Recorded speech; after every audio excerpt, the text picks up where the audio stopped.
To mark the 10-year anniversary of the occasion, Bonds has been in the news once again.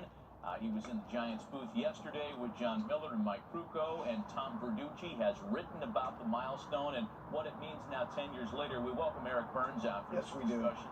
And we do so because you are an admitted Barry Bonds fan. You're a Giants fan. You are a Northern California guy. So your perspective is interesting here. 10 years later, do you feel any differently about the Bonds milestone now than you did at the time? I actually do. Do you? And I think at the time, D-Row, where you go? Like we were still playing. Yeah. And I think there was probably part of me that I don't necessarily want to say felt slighted by, say, avid performance-enhancing drug users, but at the same time, you're looking around the league and you're thinking to yourself, man, like, you know, for someone who went about doing the work the right way, and again, this is not a holier-than-thou sort of attitude. And it wasn't like, because when you looked around baseball at that time, you have to understand, like, PEDs were rampant, right? But it was the side effects that were the ultimate deterrent. And that's the reality of the situation. I figured that I wanted to have a life after baseball, and baseball is a very short period. And if I can't do it clean, I'm just not going to do it. Oh well, I'll figure out something else to do with my life. And I feel like since then, and you know, just 10 years for us to kind of digest this, and now we're starting to see one Hall of Fame class go in after another. And I'm also, I think, have a better perspective on everything that was going on at that time. And having that perspective now, when you look at Barry Bonds and you look at what he did, PEDs or no PEDs, it is remarkable. That is by far and away the greatest baseball player I've ever seen in my life, by far and away the greatest hitter I've ever seen in my life. And to think that we have this guy, you know, 10 years removed now, and again, with one Hall of Fame class going in after another, with we don't know who did what, you can't keep this guy out of the Hall of Fame. Well, just can't. Just to add on, I agree with Bernsey. To play against Barry Bonds, he was the greatest player. I played with Pujols in his prime in '09 when he was just killing every ball at the plate. But you became a fan. I would play second base, and I'd be on the outfield grass in AT&T Park, and you did become a fan of Barry Bonds. But as I sat there last night, I couldn't tell you how many homers he ended up with. I know 755 is the hammer, but I didn't know what is it? 762. Okay, Yeah. see, I didn't even. So for me, that kind of tells me. Yeah.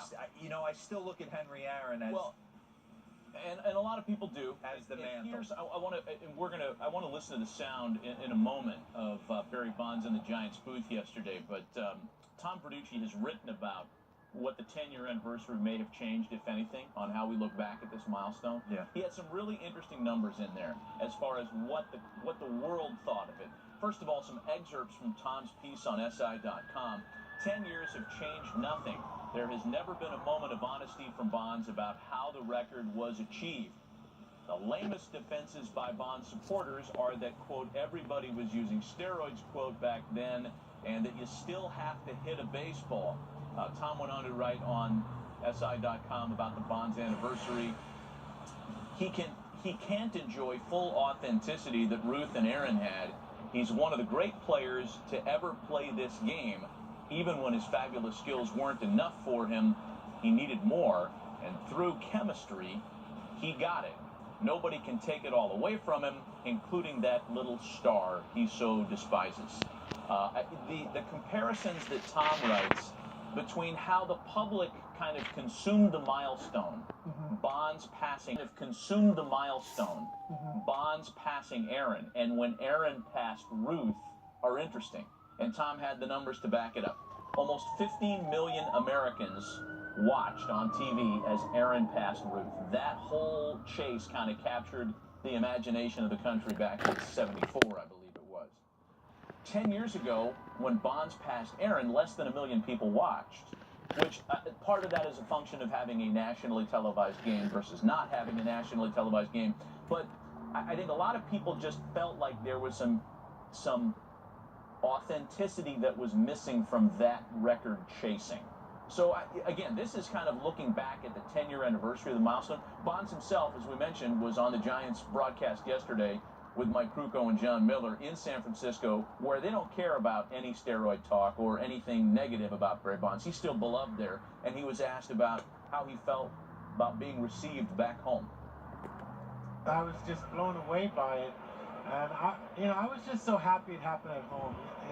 I was just so happy that everything played perfect to being here in San Francisco, where I was raised and where I got to see the Giants as a little boy, and it just was perfect. It couldn't have been any better. Do you think it's more likely that they would break your total record for home runs or your single season record for home runs?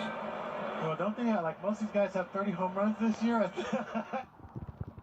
See, you're not hitting 73 at AT&T. That is mind-blowing. We all remember what it was like watching that when it happened, and you couldn't get him out. He was the best player that any of us had ever put our eyes on, for sure. I'm wondering, and as Tom writes about on SI.com, and Tom's been very strong in his anti-PED stance in terms of Cooperstown, I'm wondering if the public outside of San Francisco feels any differently about Bonds now than they did 10 years ago. San Francisco's always loved him. They've never cared about any PED discussion. Oh, well, I'll tell you what. I hope Tom's not voting for anybody then. Nobody. You're going to keep Bonds out, you keep everybody out. It's as simple as that. It's garbage. You're going to keep him out, you keep everyone else out. You got to. This witch hunt that these writers feel entitled to is an absolute joke. It's a joke, and I have all the respect in the world for Tom Verducci. Love sitting next to him on the MLB Tonight desk. This isn't a shot at him. It's obviously a big-time difference of opinion. Yeah. Because there are guys in the Hall of Fame that use steroids. It's as simple as that. Wake up. Wake up. Each and every single year, there's more. Yeah, so when you want to sit here and deny that, you're being irresponsible. You're right. It's not comfortable, but guess what? If you guys want to open the book's open. It's there. And you want to deny the greatest player and greatest pitcher of that generation. Throw Clemens right in there with Bonds. Clemens needs to be in the Hall of Fame. 7 Cy Young Awards needs to be in the Hall of Fame because each and every single year we're seeing guys just go in. Look, again, do we have proof? Have you been linked? It's a witch hunt that is irresponsible that we're leaving up to the writers. It's an absolute freaking joke. So you're saying all or none? All or none. You want to keep out the entire generation? If you don't have keep out the entire generation. If you don't have proof, how can you use it? Oh, dude, what proof do you want, man? You and I have so much proof. I can tell you, what you and I have heard and basically what we know. We could go to the point where stuff you've actually seen. Stuff you've actually firsthand have seen. To your point here, and if that's your feeling on it, do you think that for some of the players around whom there was conversation and whispers, if they were media friendlier than Bonds, and Bonds was not media friendly by any stretch of the imagination, even before the alleged PED use, he was never a writer guy, he was never a broadcaster guy. Do you think that those players have been looked at differently than Bonds? And if he was friendlier to the media and to, I guess, there were even teammates he was prickly with, allegedly, back in the day. If he had a different kind of personality, would we have been more willing to look past all this stuff, the media, that is? In his specific case, no. And I just say that because I felt like Roger Clemens always came across as a stand-up dude. Mm-hmm. And, so if you want to go ahead and group the two of them together, I don't think it really would change anything. I think now you have this new generation of writers that maybe didn't cover the steroid era or maybe don't care, or they're willing to look past it. And it's the way I look at it, and we can all have our different opinions, is that if you're going to keep the 2 greatest out, how can you just go ahead and let everybody in? Because they don't have direct links or direct ties, but yet I think there's a lot of people that know. Well, Bonds never...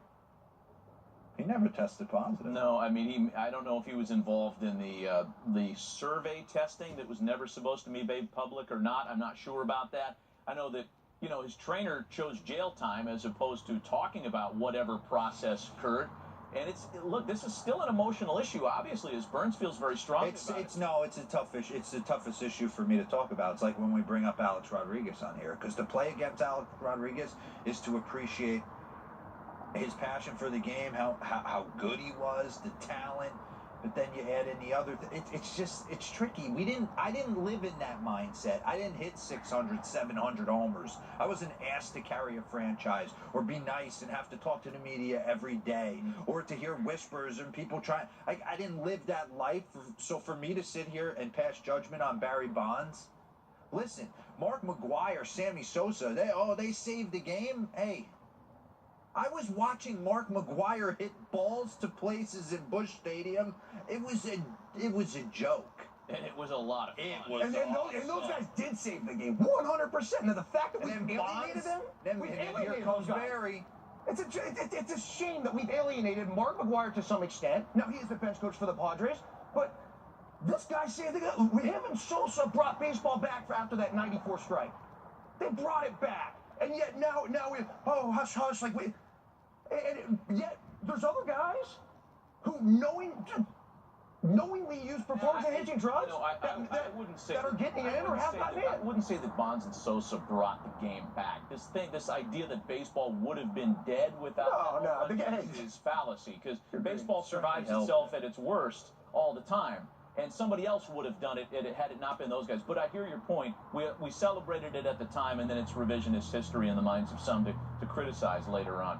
So 10 years later, and we've solved nothing. The debate continues as to how you personally feel about the all-time home run record. DQ Ballpark cam is turned on in San Francisco, where the